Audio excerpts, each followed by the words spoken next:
Hello everyone. Let me do one thing first. This. ठीक है. चलो. तो क्या है कि जो CGPSC है उसने अपना जो नेचर है ना वो चेंज कर दिया है. तो आप जो बेसिक फाउंडेशन पे पहले जो चलते थे ना वो बेसिक फाउंडेशन अब यहाँ पे काम तो नहीं आ सकता है. ऐसा नहीं है कि बिल्कुल ही काम नहीं आएगा. आपको बस स्ट्रेटेजाइज करना पड़ेगा आपके उस बेसिक नेचर को. है ना. वो जो बेसिक नेचर का जो डिमांड है उसको आपको समझना पड़ेगा. और वही डिमांड को समझने के लिए हम लोग एक स्ट्रेटेजी डिसाइड करेंगे. ठीक है. उस डिमांड के हिसाब से ही एक स्ट्रेटेजी बनाई जाएगी जिसको बोला जा रहा है क्या. हम लोग क्या बात करने वाले हैं 6 मंथ्स की स्ट्रेटेजी. ठीक है. थोड़ा सा नेचर बदला है लेकिन अभी भी एग्जाम क्या है सिविल सर्विसेज का. तो बेसिक रूल क्या बोलता है हमारा सिविल सर्विसेज को लेके कि हमको कैटर करना है किसको किसको संभालना है दैट इज सोसाइटी. ठीक है. तो इस बेसिक थीम पे कि we have to we just have to क्या बोलना चाहिए कि सोसाइटी के नीड को देखना है ना. सोसाइटी पे वहाँ की एडमिनिस्ट्रेशन को समझना है और उस एडमिनिस्ट्रेशन में ही हमको काम करना है. इसलिए स्ट्रेटेजी भी हमारी उसी हिसाब से होगी. जस्ट बिकॉज कि इस बार का जो CGPSC मेंस का एग्जाम हुआ उसमें जो नेचर था वो पहले के कंपैरिजन में बहुत अलग सा दिखा. यहाँ पे मोस्टली सोसाइटी बेस्ड आपको क्वेश्चन देखने के लिए मिले जो कि एक कन्वेंशनल वे से थोड़ा सा परे था. है ना. कुछ चीजें सिलेबस से बाहर थी तो उसमें आप कुछ नहीं कर सकते थे. लेकिन जो सोसाइटी बेस्ड क्वेश्चन था ना वहां पे चीजें डुएबल थी. तो आप यहाँ पे ये नहीं बोल सकते हो कि नहीं ये तो हमारे सिलेबस में ही नहीं था या फिर ऐसा तो कभी पूछा ही नहीं है. लेकिन एक बेसिक नॉलेज के हिसाब से ना आप उसको डील कर सकते थे. ठीक है. तो इसी थीम पे बेसिस है टू कैटर द सोसाइटी. हमारा आज का जो स्ट्रेटेजी होने वाला है जो कि हम लोग जुलाई से लेके अक्टूबर ये 4 मंथ जो है वहां पे क्या देने वाले हैं मेंस को. 2 months that is November and December. यहाँ पे हम लोग देने वाले हैं किसको प्रीलिम्स को. और जो 1 मंथ या फिर 1.5 मंथ्स होगा ये देने वाले हैं हम लोग किसको टेस्ट सीरीज को. ठीक है. अब इसके ऊपर भी कुछ सवालात हैं कि कुछ लोग सेल्फ स्टडी करते हैं और कुछ लोग कोचिंग के ऊपर रिलाई कर रहे हैं. तो उनके लिए भी क्या सेम स्ट्रेटेजी होगी. नहीं ये स्ट्रेटेजी थोड़ी सी डिफर करेगी. डिपेंड्स अपॉन कि आप क्या सेल्फ स्टडी कर रहे हैं या फिर आप अपने आप को कोचिंग के हिसाब से ढालने का कोशिश कर रहे हैं. क्लियर है. तो चलो देखते हैं कि क्या क्या करना है हम लोग को यहाँ पे. क्लियर है. So what would be my strategy. 6 months की स्ट्रेटेजी है. ठीक है. इसके लिए CGPSC को लेके क्या होने वाला है कि हम लोग मेंस के बारे में बात करेंगे हम लोग प्रीलिम्स के बारे में बात करेंगे और प्रीलिम्स के टेस्ट सीरीज के बारे में बात करेंगे. क्यों क्योंकि हम लोग को डिसाइड कितने महीने में करना है 6 मंथ्स में. जो कि मैं 1 मंथ एक्स्ट्रा लूंगा जनवरी वाला. ये जो पीरियड होगा जनवरी का ये मोस्टली डिपेंड करेगा किस पे हमारे टेस्ट सीरीज पे. क्लियर है. याद रहेगा. कोई डाउट तो नहीं है अभी. ठीक है. चलो तो देखते हैं क्या होगा हमारा पहला स्ट्रेटेजी कि हम लोग जो जुलाई से अक्टूबर वाला मंथ है जुलाई टू अक्टूबर हम लोग क्या करेंगे आर्ट ऑफ आंसर राइटिंग सीखेंगे. ठीक है. आर्ट ऑफ आंसर राइटिंग मतलब it's not a simple answer writing nowadays. अब जो आप कन्वेंशनल वे में चलते थे कि जो क्वेश्चन डायरेक्टली दिया हुआ है हमको सिर्फ उसको वहां पे फ्रेम करके रख देना है. ऐसा अब जरूरी नहीं है कि CGPSC पूछे क्योंकि आप लोगों को भी पता है कि इस बार का जो मेंस गया है वो मोस्टली आपको यहाँ पे सोचने के लिए मजबूर कर रहा था. कि आप जब आंसर लिखने भी बैठ रहे हैं ना तो आपको लग नहीं रहा था आप फुल कॉन्फिडेंस में नहीं थे कि क्या यही आंसर होगा. क्या ये दूसरा आंसर भी तो हो सकता है यहाँ पे. है ना. Like there was a question on bounded rationality. आप लोग को वर्ड देख के लग रहा था कि कुछ जबरदस्ती किया जा रहा है क्या. ऐसे लिटरली मीनिंग देखा जाए तो बाउंडेड का मतलब होता ही है कि आपको चीजों के ऊपर बाउंड कर दिया गया है मतलब आपको उसी के हिसाब से ही सोचना है. इस वजह से बाउंडेड है उसका नाम. ठीक है. लेकिन अगला वर्ड भी है कि रेशनैलिटी जो उस बाउंडिंग है उस बाउंडेंस में आपको फिर भी सोचना है एक एविडेंस के हिसाब से एक तथ्य के हिसाब से. That's why it's a bounded rationality वाला क्वेश्चन. ठीक है.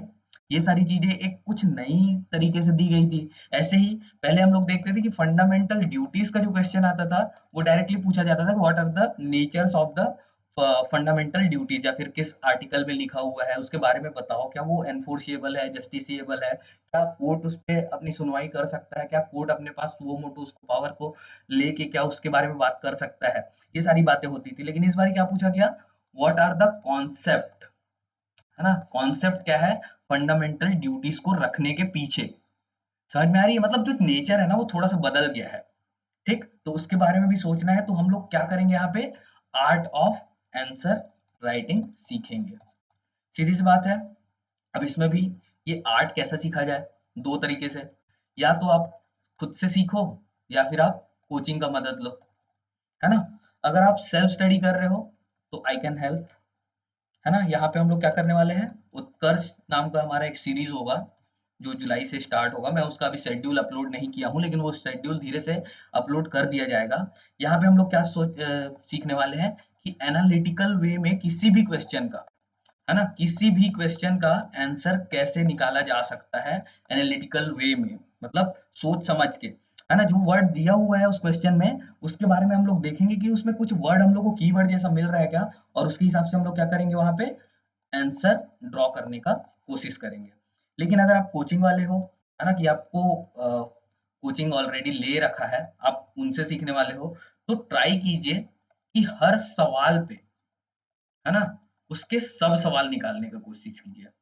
सवाल के अंदर सवाल चाहिए, तब जाके आपको क्या हो पाएगा, एक स्ट्रक्चर रेडी होगा। ये स्ट्रक्चर कैसा रहेगा, एनालिटिकल, क्यों, क्योंकि जो सवाल के ऊपर आप सवाल पूछोगे ना तो उससे आपको पता चलेगा कि पर्टिकुलर क्वेश्चन का डायमेंशंस क्या होता है, और ये जो डायमेंशंस है ना यही आपको ओपन अप करना है कहाँ पे, मेंस एग्जाम जब आप लिखने के लिए बैठेंगे तो। क्लियर है, ये कब से कब तक चलेगा हम लोग का आंसर राइटिंग, आप कोचिंग वाले हो या फिर सेल्फ हो, ये कब तक करना है आपको, तो जुलाई 1 से स्टार्ट करना है, ठीक है, मतलब कल से, और ये जाएगा कब तक, 31 अक्टूबर तक। क्लियर है। अब इसके बाद ये तो हो गया मेंस का बात कि हम लोग को कैसे स्ट्रेटेजाइज करना है ना। अभी मेंस के बारे में थोड़ा सा और डिटेल में बात करेंगे, लेकिन उससे पहले पहला स्टेज दैट इज प्रीलिम्स, उसके ऊपर बात करते हैं। So prelims is all about knowledge and fact. इस बारी का जो प्रीलिम्स का पेपर हुआ है उसको देख के ये नहीं सोचना है कि अगला वाला जो प्रीलिम्स होगा वो भी इसी तर्ज पे आएगा कि डायरेक्ट क्वेश्चन हम लोग को देखने के लिए मिलेंगे, वन लाइनर टाइप का क्वेश्चन होगा। आई डिसरिगार्ड, मुझे नहीं लगता है कि ऐसा कुछ होने वाला है। जिस हिसाब से मेंस का पैटर्न चेंज किया है, सेम एग्जांपल हुआ था महाराष्ट्र पीएससी में या फिर यूपी पीएससी में, इन्होंने जब अपना पैटर्न चेंज किया ना तो उन्होंने कब किया, मेंस में किया। लेकिन इस मेंस का जो बेसिस लेके इन्होंने अपना प्रीलिम्स में भी पैटर्न चेंज कर दिया, मतलब पैटर्न नहीं, पैटर्न इन द सेंस कि ऑब्जेक्टिव से सब्जेक्टिव चले गए, ऐसा कुछ नहीं है, ऑब्जेक्टिव पेपर ही हुआ प्रीलिम्स में भी, लेकिन जो पूछने का तरीका था वो अनकन्वेंशनल हो गया। थोड़ा सा ये लोग चीजों को एक यूपीएससी की तरफ देखना चालू किए। Same goes with the Maharashtra PSC, है ना, same goes with the MPPSC. तो थोड़ा सा नजरिया बदल लेंगे अब आप जब भी प्रीलिम्स के लिए रेडी करेंगे अपने आप को, ठीक है, प्रीलिम्स के लिए रेडी करेंगे इन द सेंस कि जब आप लोग कोई सा भी टॉपिक पढ़ रहे होंगे, ठीक है, मान लेते हैं कि हम लोग पॉलिटी ही पढ़ रहे हैं, तो हम लोग जो पॉलिटी में पहले सिर्फ आर्टिकल, पार्ट्स, कॉन्स्टिट्यूशनल अमेंडमेंट, इन सब के बारे में पढ़ते थे, या फिर हम लोग मान लेते हैं कि प्रेसिडेंट या फिर लेजिस्लेचर के बारे में पढ़ रहे हैं, है ना। तो ये जो चीजें थी पहले हम लोग के लिए एकदम सिंपल सी थी कि हम लोग को ज्यादा कुछ यहाँ पे फोकस पे नहीं रखना था, बल्कि क्या करना था, हम लोग को एक क्या बोलना चाहिए कि वेट अ सेकेंड ना, मैं ये लाइट ऑफ हो गया तो कैमरा ऑफ कर देता हूँ।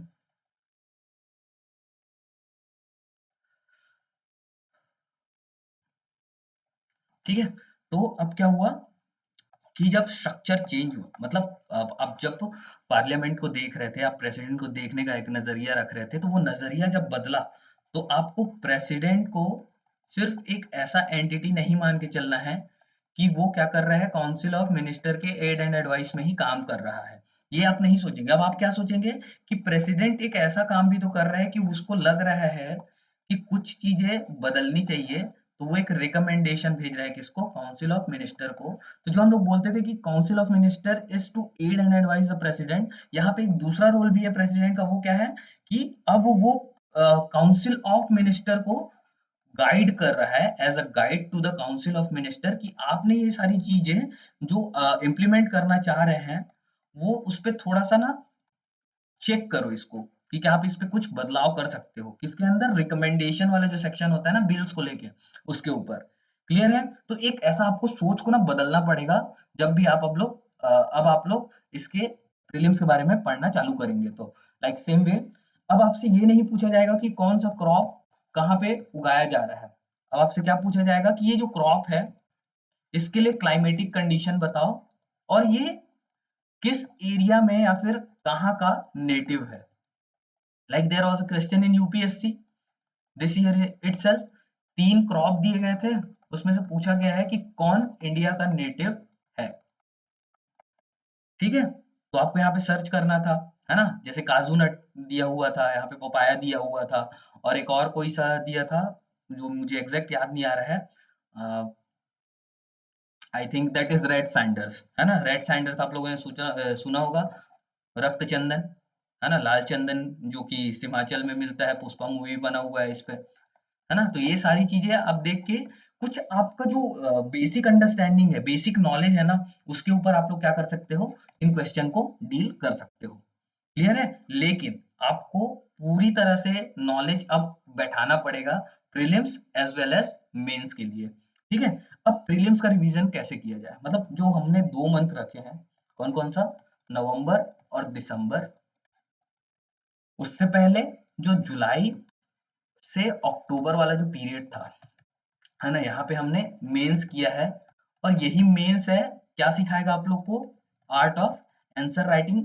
जब आप लोग यूपीएससी के जैसे आंसर राइटिंग करना चालू करेंगे ना, तो आपको एक क्रिटिकल थिंकिंग डेवलप होना चालू होगा, और यही क्रिटिकल थिंकिंग आप लोग को अब कहाँ पे काम आएगा, प्रीलिम्स में, है ना, सीजीपीएससी के प्रीलिम्स में। देखो मैं ये नहीं बोलता कि आप लोग ट्रेंड को फॉलो मत करो, लेकिन ट्रेंड से ज्यादा इंपॉर्टेंस जो चीज अभी रख रही है वो है एग्जाम्पल, कि क्या दूसरे स्टेट ने, जिन्होंने यूपीएससी के हिसाब से पेपर लेना चालू किया है, वो कैसे, आखिर उन्होंने कैसे अपने आप को उस ट्रेडिशन में ढाला है, इसके बारे में आप लोग को सोचना ज्यादा जरूरी हो जाएगा, है ना। तो आप यूपीपीएससी का एग्जांपल दे सकते हो, एमपीएससी का, महाराष्ट्र का, तेलंगाना का होने वाला था लेकिन वो हो नहीं पाया, बिहार पीएससी का, है ना।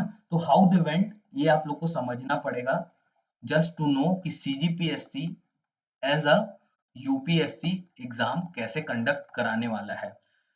सिर्फ यही सॉल्यूशन है अभी अब आप लोगों के लिए, कि आप लोग चीजों का जो देखने का नजरिया है ना उसको बदलो। इसमें मैं रिक्वेस्ट करना चाहूंगा वेरियस कोचिंग क्लासेस को, कि आप अपने पढ़ाने का तरीका भी बदलिए। ट्रेडिशनल वे में अगर आप जाएंगे तो आप बच्चों के साथ खिलवाड़ कर रहे हैं, है ना। आपको थोड़ा सा अपने पढ़ाने का तरीका भी बदलना पड़ेगा to the changing pattern of the examination. Clear है? अब देखो, ये तो हो गया, हम लोग नवंबर से दिसंबर तक क्या करने वाले हैं, रीडिंग करने वाले हैं। अब इसमें भी 2 तरीके से हो सकती है ना ये रीडिंग, या तो आप टेस्ट सीरीज के साथ चलो, या फिर आप टेस्ट सीरीज बाद में करो।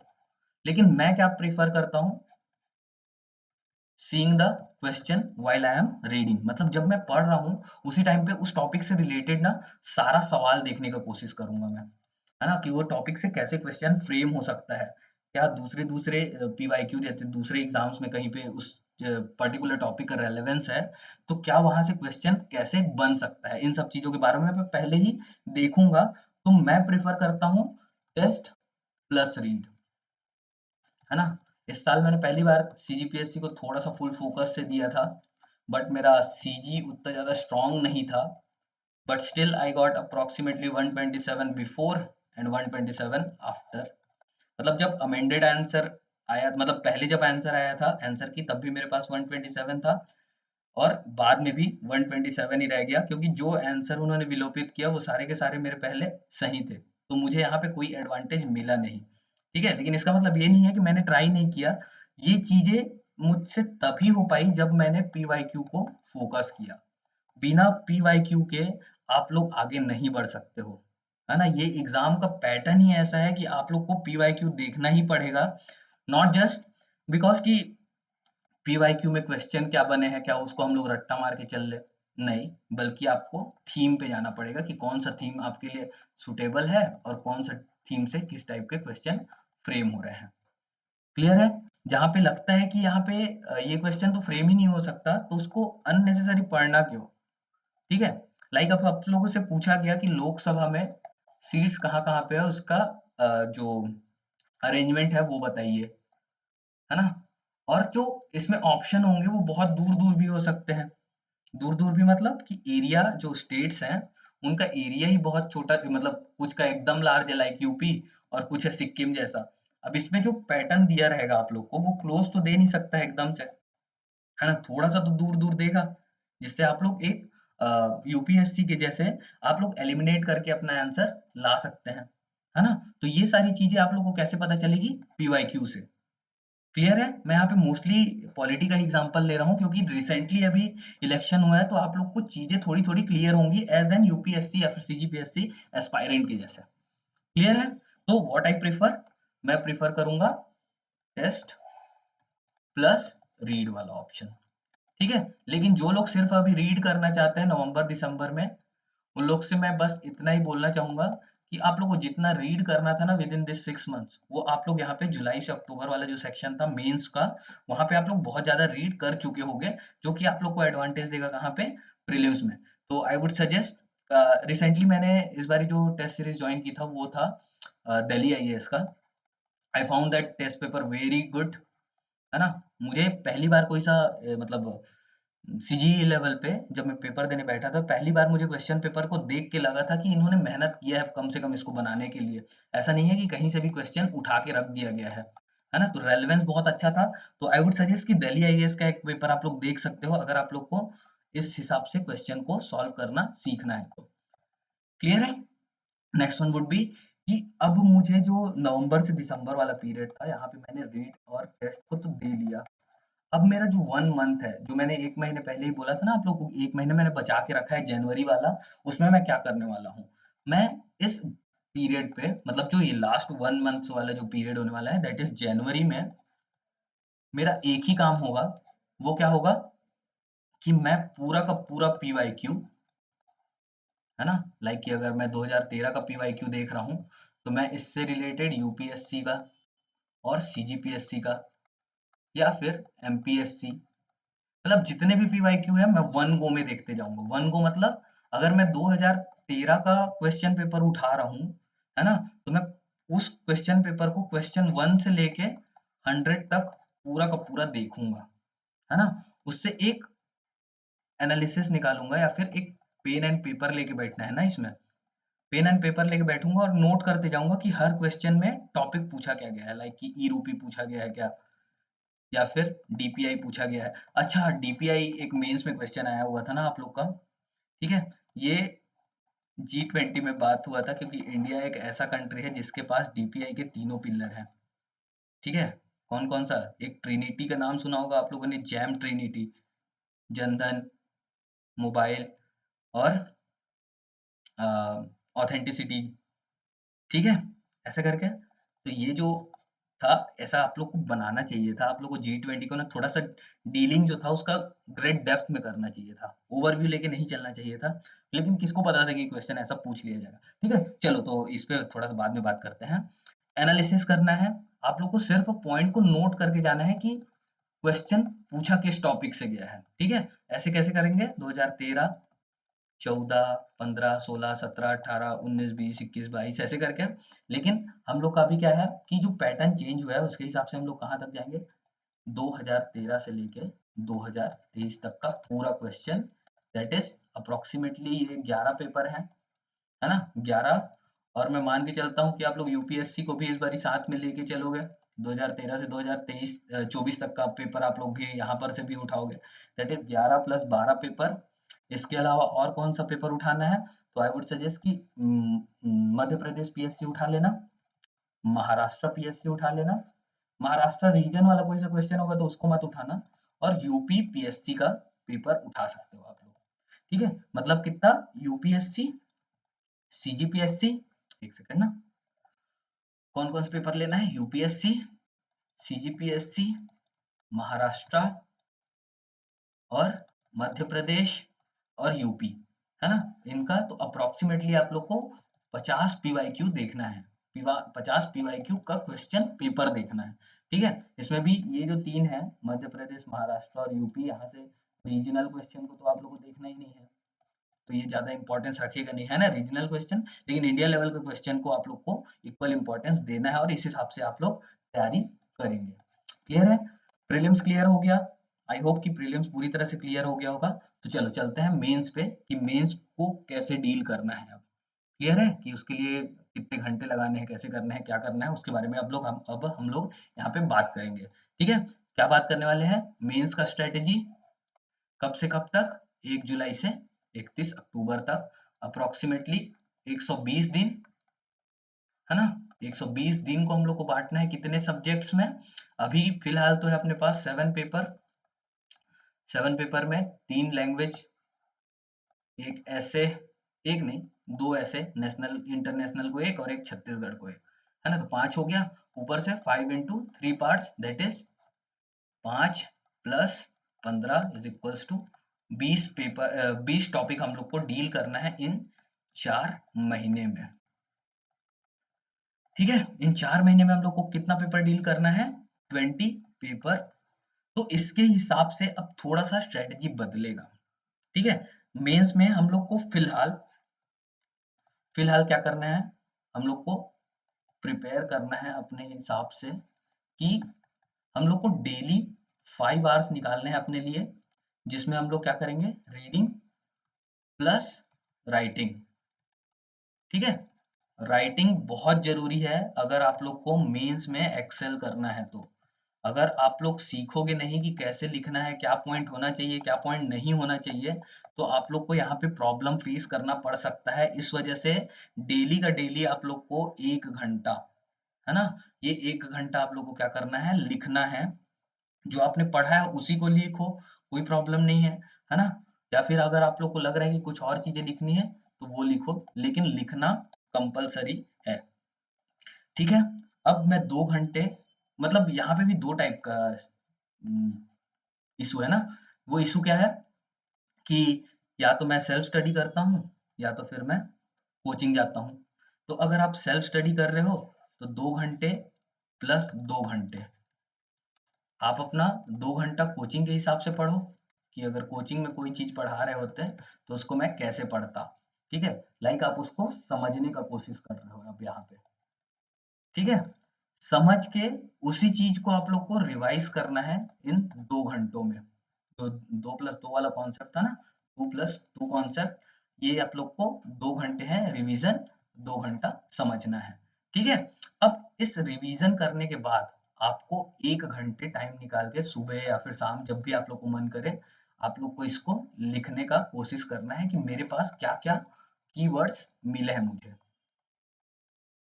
ठीक है, लाइक अगर मैं हिस्ट्री का एंशिएंट पीरियड पढ़ रहा हूँ तो एंशिएंट पीरियड में कैसे कैसे ये पीरियड बटा हुआ है, प्री हिस्टोरिक पे है क्या, ऋग्वेदिक पे है ना, गुप्ता पीरियड है, मौर्य पीरियड है, पोस्ट गुप्ता है, ऐसे करके इन सबको मैं रिवाइज करने का कोशिश करूंगा, कैसे, लिख के, है ना, और सबका एक फीचर्स ला के रखूंगा।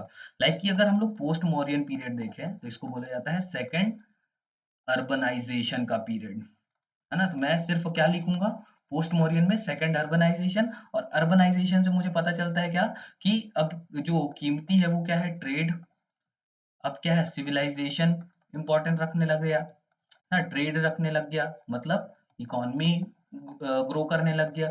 इकोनॉमी को सस्टेन करने के लिए एग्रीकल्चर होना चाहिए, एग्रीकल्चर होगा मतलब कोई कंट्रोलर चाहिए तो पॉलिटी डेवलप होगी। इस तरीके से सेकंड सीरीज ऑफ अर्बनाइजेशन का डेवलपमेंट होगा। मैं इसको बस बुलेट पॉइंट्स में नोट करके रखूंगा, कहाँ पे, ये जो रिवीजन वाला सेक्शन है वहां पे। क्लियर है, अब मुझे 1 घंटे डेली लिखना है, ये आप रिवीजन के साथ में ऐड कर सकते हो, या फिर अगर आपको अलग से कुछ लिखना है तो भी आप उसको ऐड कर सकते हो, वो आपके ऊपर है। ऐसा कब तक करना है, तो 5 दिन, that is Monday to Friday. ठीक है, मंडे टू फ्राइडे आप लोग को ये चीजें करनी है। उसके बाद अब जो सैटरडे और संडे वाला है तो लेजर ले सकते हो आप लोग, है ना। लेजर ले सकते हो मतलब कि थोड़ा सा सुस्ता सकते हो। लेकिन एक बात बोली जाती है कि अगर आप एक सिविल सर्विसेज एस्पायरेंट है ना, तो आपका जो सुस्ताना है या फिर जो रिलैक्स करना है वो भी ऐसा होना चाहिए कि आप लोग पढ़ाई के मूड से बाहर ही ना आओ। अगर आप मूवी देख रहे हो तो उसमें भी पढ़ाई ढूंढो। लाइक सुपर 30 वाला मूवी देखा है ना आप लोगों ने, उसमें ऋतिक रोशन जी बोलते हैं ना कि भैया अगर आप लोग को कोई भी चीजें को समझनी है तो आप लोग को ना डेली लाइफ में उसका यूज देखना पड़ेगा। और इसका अ, आप लोग को अभी एक चीज और समझ में आएगा कि जो ऐसे टॉपिक आया हुआ था इस बार यूपी सीजीपीएससी के मेंस में, वो कहीं ना कहीं आपके डेली रूटीन से जुड़ा हुआ था। ठीक है, कि आप डेली रूटीन में किस चीज को कैसे सीखते हो ये आपके ऊपर निर्भर करेगा। क्लियर है। तो आप लोग को इसको एग्जामिन करना है। इसके थ्रू आप लोग यूपीएससी मेंस का पेपर उठाएंगे या फिर सीजीपीएससी मेंस का पेपर उठाएंगे। और एक और चीज करना है, अब ये पेपर को उठा के सिर्फ ऐसा नहीं है कि क्वेश्चन को देख लिया आप लोग। ठीक है, ये मान के चलो कि जो क्वेश्चन 2 नंबर में पूछा हुआ है वो 15 नंबर में भी पूछा जा सकता है। जो नंबर 15 नंबर में पूछा हुआ है उसको 50 नंबर का ऐसे भी बना के दिया जा सकता है। जो 50 नंबर के ऐसे में पूछा हुआ है वो 2 नंबर का क्वेश्चन भी बन के आपके सामने आ सकता है।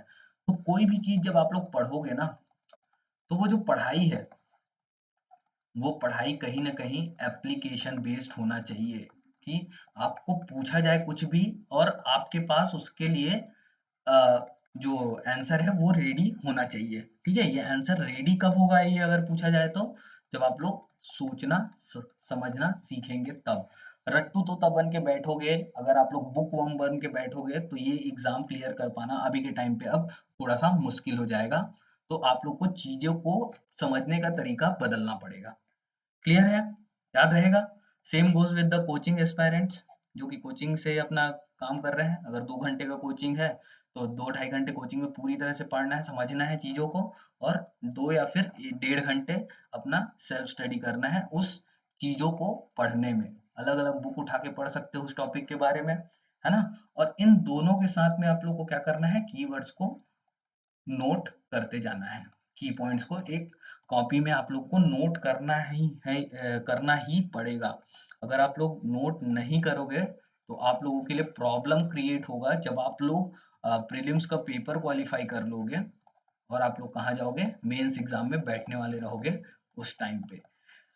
अगर आप लोग को इस बात पे यकीन नहीं है ना कि प्रॉब्लम होगा करके हम लोग को, कि अगर हमने पढ़ा है मतलब हम लोग आंसर की पॉइंट तो निकाल ही लेंगे, तो एक काम करना, इस बारी जो सीजीपीएससी का मेंस दिया है ना, उनसे पूछना कि आप लोगों ने बहुत ज्यादा पढ़ा था, आपने 16 घंटे पढ़े, आपने 17 घंटे पढ़े। नहीं नहीं तो चलो 15-14 घंटे तो आप लोगों ने पढ़ा ही है मेंस के लिए, मतलब आपके पास नॉलेज की कमी तो नहीं थी, है ना। लेकिन जब क्वेश्चन दिखा कि एनालिटिकल है तो क्या आप उसको कंप्लीट कर पाए हो पेपर को। अगर कंप्लीट नहीं कर पाए हो तो उसके पीछे वजह क्या है। वजह सिर्फ एक ही है कि उनके पास की पॉइंट्स नहीं थे उस टॉपिक को डील करने के लिए, है ना। डेमोक्रेटिक सिस्टम वाला एक क्वेश्चन आया हुआ था हिस्ट्री में, लाइक कि रिपब्लिकन स्टेट जो थे ना महाजनपद पीरियड में, तो उसका डेमोक्रेटिक स्ट्रक्चर के बारे में बताओ, ये वाला एक क्वेश्चन आया हुआ था। मोस्ट ऑफ द स्टूडेंट तो पहले यहीं पे ही चौक खा गए कि भाई ये कौन कौन सा जो क्या बोलना चाहिए महाजनपद था वो क्या थे, रिपब्लिकन थे, है ना। तो ये भी आप लोग को सोचना चालू करना पड़ेगा कि कोई अगर रिपब्लिकन है तो क्यों है, और उस टाइम पे अगर रिपब्लिकन है तो उनको क्या बोला जाता था, दैट इज गण संघ। ठीक है, अब पूछा क्या गया था कि डेमोक्रेसी के बारे में बताओ, वहां के डेमोक्रेटिक स्ट्रक्चर के बारे में। आप लोग को कुछ नहीं करना था, इंडिया इज अ डेमोक्रेसी। मैंने पहले भी बोला है कि present is key to the past and past is key to the present, मतलब जो अभी हो रहा है वो पहले भी हुआ होगा और पहले जो हुआ है वो अभी भी हो रहा होगा। तो आप कहीं ना कहीं इन दोनों चीजों को ना आप ऐड करके लिख सकते थे कि इलेक्टेड होना चाहिए, क्या होना चाहिए, असेंबली बैठेगा। ठीक है, ये इलेक्शन हुआ है, क्या इसमें पीपल पार्टिसिपेट कर रहे हैं, है ना। इसके अलावा जो राजा है वो सोल अथॉरिटी नहीं है, इसको हेल्प करने के लिए council of minister that is assembly दिया गया है, इनको काउंसिल दिया गया है। सारे मिलजुल के फैसला लेंगे, डेमोक्रेसी में यही तो होता है ना, रूल बाय पीपल, है ना। तो ये सारी चीजें लिख के आप लोग एटलीस्ट 5 पॉइंट बना सकते थे यहाँ पे, ठीक। तो ये सारे की पॉइंट्स आप लोग को रेडी करना पड़ेगा अगर आप लोग को एक्सेल करना है तो, अदरवाइज आप लोग तो कुछ भी कर सकते हो, वो आपके ऊपर है। लेकिन मुझे जो समझ में आया है ना पेपर को देख के एज एन यूपीएससी एस्पायरेंट, मैं आप लोग को वो चीजें बता रहा हूँ कि आप लोग क्या कर सकते हो अपने बेहतरी के लिए। मेरे लिए मत करो, है ना, अपने लिए करो, लेकिन जितना भी कर रहे हो वो जी जान लगा के करो। क्लियर है, याद रहेगा, ठीक है। सोर्सेस क्या रहेंगे, पीवाईक्यू, हमेशा से इन पीवाईक्यू का पूरा बुलेट पॉइंट रेडी करके रख लो अपने लिए अगर जीतना है तो। एक चीज और, ये जो 4 महीने होंगे ना, अगर आप लोग को समझना है कि मेंस का पेपर कैसे डील करें हम लोग, जो पीवाईक्यू है उसको अपना बेस्ट दो, है ना। 4 महीने है, 1 महीने में एक पेपर ही कंप्लीट कर लो भले ही, एक पेपर मतलब 20 दिन में एक पेपर कंप्लीट करो भले ही, है ना। उस पेपर को 1 से लेके 17वें क्वेश्चन तक जितना भी है उसको आप लोग को पूरा देख के लिखना है, ठीक है। देख के लिखे आप लोग इसको, जैसे ही देख के लिखोगे तो क्या होगा कि आप लोग को पता चल जाएगा कि ये मेरा बेस्ट आंसर है, कि इससे बेहतरीन मैं तो और आंसर लिख ही नहीं सकता हूँ, ठीक है। इस बेस्ट आंसर को ही 1 हफ्ते बाद बिना देखे लिख के देखो, है ना। ये 1 वीक के बाद में आप लोग को इसको बिना देखे लिखना है और आपको पता चल जाएगा कि आपका जो रिटेंशन कैपेसिटी है वो कितना ज्यादा है, ठीक है। As a student of psychology मुझे लगता है कि रिटेंशन एक बहुत बड़ा रोल प्ले करता है जब आप लोग मेंस के बारे में लिखते हैं, ठीक है, मेंस के बारे में समझना चालू करते हैं। लेकिन वहीं पे अगर प्रीलिम्स की बारी आती है तो ये क्या होता है, रिमेम्बरेंस का खेल, ठीक है, कि आपने जो चीजें पढ़ी हैं अगर वो ऑप्शन में आप लोग को दिख रहा है तो क्या आप उसको टिक मारने के काबिल है, दैट इज रिमेम्बरेंस। क्लियर है। सेम चीज Monday to Friday, Monday to Friday 5 घंटा डेली, सैटरडे और संडे 1 घंटा डेली। 5 घंटा कैसे, 2 + 2 या फिर 2.5 + 1.5 + 1, और सैटरडे को 1 घंटे आपको ऐसे को देना है या फिर एग्जामिन करना है, वो आपके ऊपर है। क्लियर है, याद रहेगा। चलो, तो आई होप कि ये स्ट्रेटेजी आप लोग के काम आए। अगर काम आए तो मुझे टेक्स्ट करके बिल्कुल बताइएगा। अगर आप लोग को लग रहा है कि इसमें थोड़ा सा बहुत कंफ्यूजन हो रहा है आपको, तो भी बताइए कि क्या कंफ्यूजन हो रहा है, जिससे मैं उसको सॉल्व करने का कोशिश कर सकूं, ठीक है। और अगर आप लोग को लगता है कि ये वीडियो आप लोग के लिए हेल्पफुल रहा, है ना, तो हमारे टेलीग्राम चैनल पे एक पिन कीजिए मैसेज कि ये हमारे लिए हेल्पफुल रहा। क्लियर है, थैंक यू वेरी मच, मिलते हैं नेक्स्ट टाइम, धन्यवाद।